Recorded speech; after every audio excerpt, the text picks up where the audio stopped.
अहिल्यानगर जिल्ह्याच्या अकोले तालुक्यातील अनुज्ञप्ती CL3 क्रमांक 60 संदर्भातील वादाला आता गंभीर वळण लागले आहे.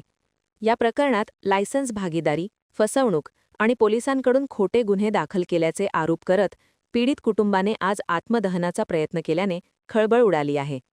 अर्जदारांच्या म्हणण्यानुसार दुकानात नोकर म्हणून काम करणाऱ्या व्यक्तीने संगनमत करून त्यांच्या अशिक्षितपणाचा गैरफायदा घेत अनुज्ञप्तीत भागीदारी दाखल केली. याबाबत त्यांनी निरीक्षक, जिल्हाधिकारी, उत्पादन शुल्क विभाग तसेच मुंबई येथील वरिष्ठ अधिकाऱ्यांकडे अनेकदा तक्रारी केल्या आहेत. मात्र प्रकरणाचा निकाल प्रलंबित असतानाच संबंधित व्यक्तीने न्यायालयात अपील दाखल करून त्रास देण्यास सुरुवात केल्याचा आरोप कुटुंबाने केला आहे.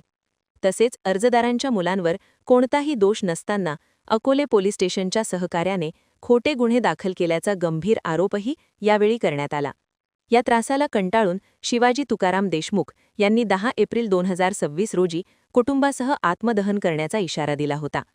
आज कारवाई न झाल्याने अखेर आत्मदहनाचा प्रयत्न करण्यात आला. जोपर्यंत दोषींवर कारवाई होत नाही तोपर्यंत संबंधिताच्या घरासमोरून हटणार नाही, असा पवित्रा देशमुख यांनी घेतला आहे. या घटनेमुळे परिसरात तणावाचे वातावरण असून प्रशासनाच्या भूमिकेकडे सर्वांचे लक्ष लागले आहे. मुकुंद भट, NTV न्यूज मराठी, अहिल्यानगर.